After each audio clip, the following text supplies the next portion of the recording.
श्री वल्लभाधीश की जय। श्री गोवर्धन नाथ जी प्यारे की जय। શ્રાવણ સુદ પાંચમ આ તે દિવસ છે કે જ્યારે શ્રી ગિરિરાજજીમાં શ્રીજીના ઉર્ધ્વભુજાના દર્શન થયા હતા અને કઈ રીતે શ્રીજી ત્યાં પધાર્યા હતા અને આપને શ્રી વલ્લભે ક્યારે બહાર પધરાવ્યા તે સૌ વર્ણન શ્રી ગોવર્ધનનાથજીના પ્રાગટ્યના ધોળમાં આપેલું છે। તો આ ધોળમાં જે ભાવ રહેલા છે તે આપણે જાણીએ। ગિરિકંદરામાંથી પ્રગટ થયા પ્રભુ આપ ગોવર્ધનનાથ રે, નંદ યશોમતી કેરા લાલન બ્રજ સૌ કીધું સનાથ, ગોવર્ધન રસિયા રે મારે મન વસિયા વ્રજનાથ, મધુર વાલો હસિયા રે। શ્રાવણ સુદ પાંચમના દાડે થયું ભુજા દર્શન રે, ગિરિકંદરામાં બિરાજે વાલો, શું કહું પ્રસન્ન વદન, ગોવર્ધન રસિયા રે। તો ગિરિરાજજીની કંદરામાંથી પ્રભુ પ્રગટ થયા છે અને આપ કોણ છે? ગોવર્ધન નાથ છે। અને આપ કોણ છે? નંદ યશોમતીના લાલન છે કે જેમણે વ્રજને સનાથ કર્યું છે એવા ગોવર્ધન રસિયા છે। શ્રાવણ સુદ પાંચમને દિવસે ભુજાના દર્શન થયા અને આ વાલો ગિરિકંદરામાં બિરાજે છે, તેમનું પ્રસન્ન વદનને હું કઈ રીતે વર્ણવું? ઘણા દિવસ ભુજાનું પૂજન ચાલ્યું, દૂધ લઈને સૌ સ્નાન કરાવતા અને તે મહિમાને હું ન વર્ણવી શકું। છિદ્ર સહિત શિલા ગિરિવરની અને પ્રસંગ એવી રીતે બન્યો હતો કે ગિરિરાજજીની એક શિલા, તેમાં છિદ્ર દેખાયું, તેમાં શ્યામ સ્વરૂપ બિરાજતા હતા અને એક ગાય ત્યાં નિત્ય જઈને આપ જ દૂધને સ્ત્રવી દેતી હતી। બ્રાહ્મણની ગાય હતી, તેને ગોવાળિયાને પૂછ્યું કે તું મારું આ ગાયનું દૂધ કેમ દોહી લે છે?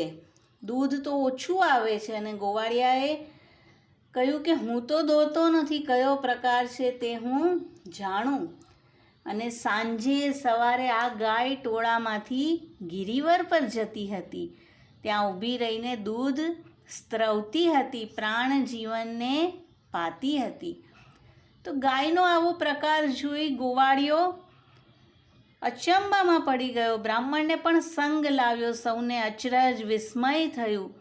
બધા વૃદ્ધ વ્રજવાસીઓ ભેગા થયા અને મુખથી કહ્યું કે અહીંયા કોઈ દેવતા અથવા દ્રવ્ય હોય તો જ આવું થાય, ગાય પોતાની મેળે દૂધને સ્ત્રવી દે। ગિરિની શિલા ઉચકી, ત્યાં તો શ્યામ સુંદરને દીઠા અને પૂછ્યું કે તમારું નામ શું છે? તમે શું પર્વતના દેવતા છો?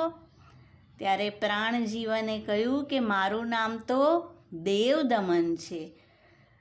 વ્રજમાં ઘણો બધો મહિમા ચાલ્યો અને જેના જે મનોરથ હતો તે દેવદમન પૂરા કરતા। દહીં દૂધ વ્રજવાસીના આરોગી રહ્યા છે નંદલાલ, અને ત્યાં જ ઝારખંડમાં જઈને શ્રી મહાપ્રભુજીને આપે આજ્ઞા કરી। ઇન્દ્રદમન, નાગદમન અને દેવદમન ત્રણ સ્વરૂપથી હું અહીંયા બ્રજમાં પ્રગટ થયો છે। આપ ગિરિવર પર પધારીને મારી સેવા ચલાવો, સેવા પ્રગટ કરો। નાગદમન એટલે કે શ્રી અમનાજીના સ્વરૂપથી, કારણ કે કાલ સર્પના દમન કરતા શ્રી અમનાજી છે, જેમણે પણ શ્રી અમના પાન કર્યા હોય તેને કાલદંડ ન થાય। અને ઇન્દ્રદમન એટલે શ્રી ગિરિરાજે સ્વરૂપ કરી સેવામાં તત્પર છે। હરિદાસ વર્ય આપ જ છત્રાકાર થઈ સગ્રે વ્રજની રક્ષા કરી, પણ પોતાનો જસ પ્રગટ ન કર્યો, શ્રી ઠાકોરજીનો જસ પ્રગટ કર્યો। અને દેવદમન એટલે જગન્નાથ દેવ, નારાયણ દેવના અને બધા બીજા દેવના પણ માન મર્દન કરતા શ્રી ગોવર્ધનધર। તો 3 સ્વરૂપથી હું અહીંયા પ્રગટ થયો છે એમ શ્રીજીએ શ્રી વલ્લભને જતાવ્યું. મહાપ્રભુજી બ્રજમાં પધાર્યા સદુ પાંડેના ઘેર અને ત્યાં જ કછુક વચન સુન્યા. શ્રી ગોવર્ધનધર બોલ્યા છે, અરી નરો મેરે નેગ કો દૂધ લાવો. નરો કહે છે, વારી જાઓ લાલ लाई मेरे पावने आए हैं तिनको समाधान કરી લેવું તો દૂધ લાવું. અને શ્રીજીના વચનમ મધુરમ શ્રવણ કરીને શ્રી મહાપ્રભુજી વિચારી રહ્યા છે આ તે જ શબ્દ છે કે જેમણે મને ઝારખંડમાં આજ્ઞા કરી હતી. અને નરો દૂધ પાઈને આવી અને શ્રીજી કહે છે, કછું બચ્યો હોય તો હમકો દેવું. અને અદ્રામૃતનું પાન શ્રી મહાપ્રભુજીએ કર્યું. સદુ પાંડે શ્રી મહાપ્રભુજીને કહે છે પ્રાગટ્યનો પ્રકાર. આ જે પ્રકાર આપણે શૂન્યો ધોળમાં તે સૌ સદુ પાંડે શ્રી મહાપ્રભુજીને કહ્યો. દેવ દમન નામે પ્રગટ થયા છે અને અપરંપાર મહિમા છે. બીજે દિવસે શ્રી વલ્લભ ગિરિવર પર આપ પધાર્યા. સામા મળ્યા નિજનાથ. અને સામા કોણ મળ્યા છે? નિજનાથ, આપના નાથ. અંગો અંગ ભેટી સુખ ઉપજ્યું. જોડ્યા પછી 2 હાથ. બંને સ્વરૂપો એકબીજાના હૃદયે લગાડ્યા છે અને ગોવર્ધન ઉદ્ધરણ ધીરનું નામ ધર્યું શ્રીનાથ. શ્રી વલ્લભે શું નામ ધર્યું છે? શ્રીનાથ. મોર પીછનો મુકુટ ધરાવ્યો, બંસી દીધી આપ હાથ.